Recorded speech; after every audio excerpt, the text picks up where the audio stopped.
All right, ready to dive into this work-from-home research you sent? Yeah, definitely. Should be interesting. It really seems like it. And you found some papers from Stanford, right? Right. Nicholas Bloom and Stephen Davis, economists. And they've been studying this for a while, haven't they? Yeah, like over a decade, which is crazy, right? Like way before the pandemic. It is. So they've got this long view, it seems like, that most people just don't have. Everyone thinks about Zoom fatigue, and that's it. Exactly. And that's what's so fascinating, right? Bloom and Davis, they've been digging into all these impacts, productivity, even real estate. Real estate? How does that even... Well, they found, and this is wild, but they found a link between work from home and daytime burglaries. Daytime burglaries. Okay, hold on. What? I know, right? It's like, of course, when you think about it, right? I know. It makes sense. But still.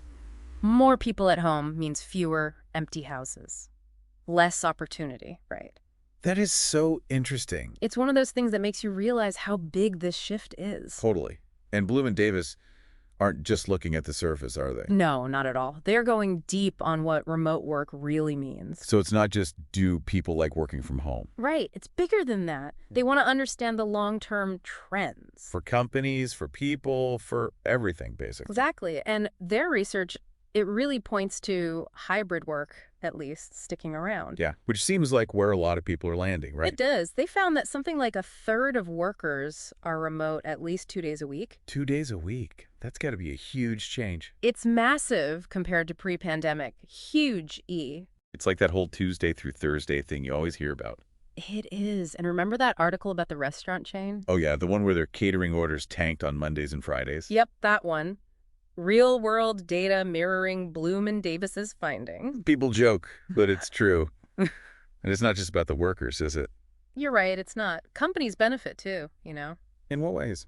Their research, it shows that hybrid schedules, done right, can really help companies. Like, how so? Productivity goes up, employees are happier, less turnover. Which kind of throws that whole pajama slacker stereotype out the window. It really does. And Bloom, he was onto this even earlier, wasn't he? Oh, yeah, years ago, actually. Long before the pandemic. Way ahead of the curve. There was Yeah. that study with, was it a Chinese company? Yes. Trip. It was a travel company. Right, C-Trip. Why C-Trip, though? They wanted to cut office costs, so they let a bunch of call center employees go remote. Interesting. So, kind of a happy accident in terms of data? Totally. Oh. And C-Trip was already large, so the results. Okay. Statistically significant. A gold mine. And what did they find? The remote workers. More productive. Get out. And this was back in, what, 2013? 2013, yeah. Long before most companies even thought about remote work. Incredible. But, okay, it's just one company, though, right? Even if it's a big one. Yeah. How does that translate to the bigger picture? That's where Bloom and Davis's bigger research comes in. They haven't just been studying individual companies, you know. Right. So what else are they looking at? They've been tracking global work-from-home trends, like massive surveys. Wow. So getting a really broad view. Exactly. And get this, they've even partnered with the Federal Reserve. The Federal Reserve. Okay, now we're talking. To get insights from business leaders all over. I bet that's fascinating. What kind of stuff are they finding? One thing that's really interesting is how much anxiety there was, and still is, about remote work. Really? Right. Makes sense, though, right? Yeah. It's a huge change. It is. They've had CEOs, high-level people reaching out, desperate for advice. Oh, I can imagine. Help. My employees are on their couches and I don't know what to do. It's a whole new world, and not just for the employees. Even the people at the top are figuring it out as they go. It makes me think about how important this kind of research really is. It is. We can't just go on gut feelings when it comes to something this big, you know? How we work. That's huge. Absolutely. So what's the verdict then? Is the office dead? Is everyone going fully remote? I don't think anyone can say for sure if the office is dead, you know? But Bloom and Davis's research, it definitely says hybrid work is here to stay, at least. And that's a big deal. It really is. It makes you think about all the ways this changes things. Right. Like everything. Cities, how we interact, even the planet. No kidding. Okay, so let's dig into some of that. Starting with cities. What happens when people aren't commuting every day? That's one of the big questions, right? Fewer commuters. That's less money for cities. Less money, how? Think about it. Transportation fares, parking fees, all that stuff. And then there's... Office buildings.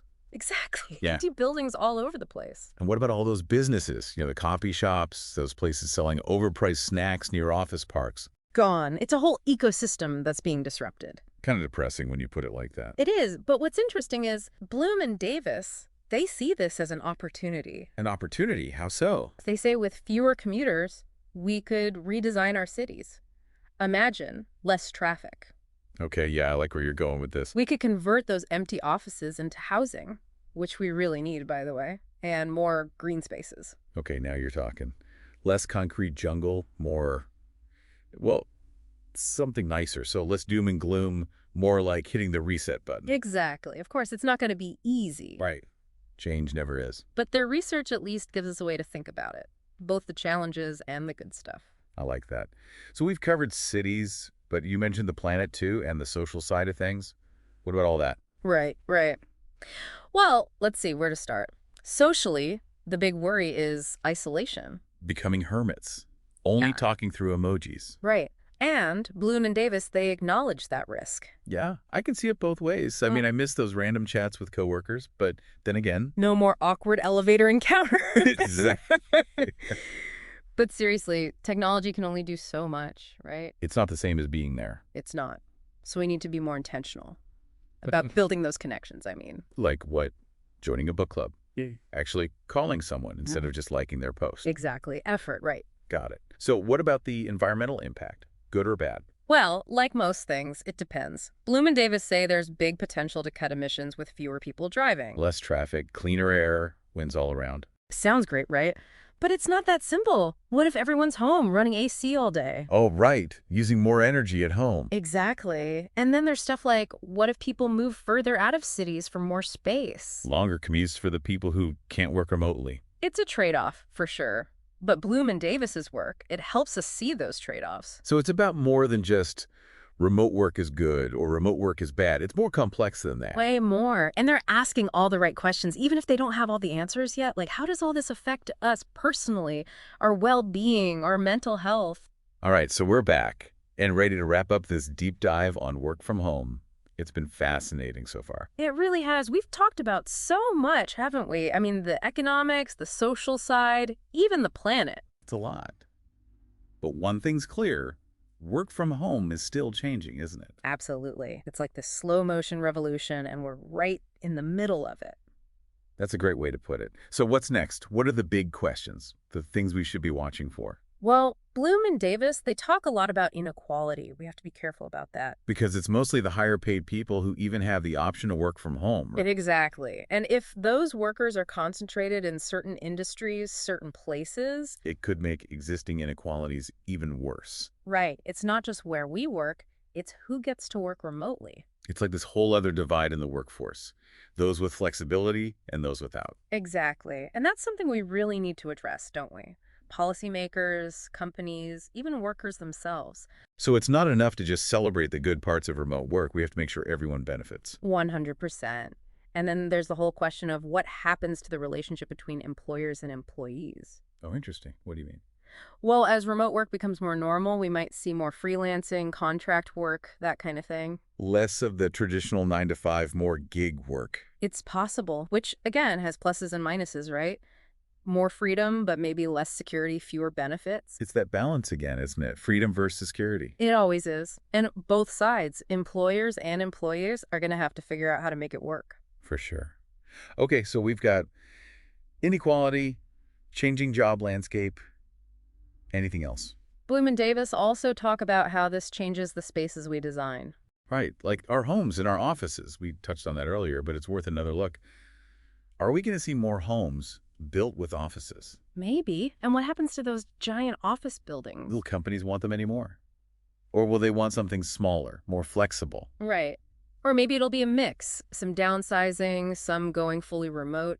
It's hard to say for sure. It really is. This is like a whole new world of architecture and city planning, all because of where we choose to work.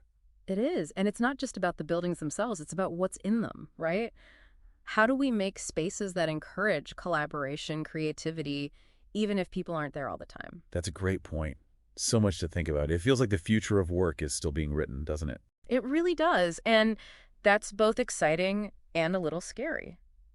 But Bloom and Davis's research, it gives us a starting point. It helps us understand what's possible, the good and the bad, and the choices we have to make. We need to be having these conversations now, before it's too late. I agree. We need to be asking ourselves, what kind of future of work do we want? And how do we get there? How do we build something better, more fair, and good for the planet? It's not just about going with the flow, it's about making choices that shape the future. Well said. Well, on that note, I think it's time to wrap up this deep dive. It's been a great conversation. It has, hasn't it? It really got me thinking. Thank you so much for sharing all this with us. And to everyone listening, we'll be back soon with another deep dive into something new. Until then, keep those brains buzzing.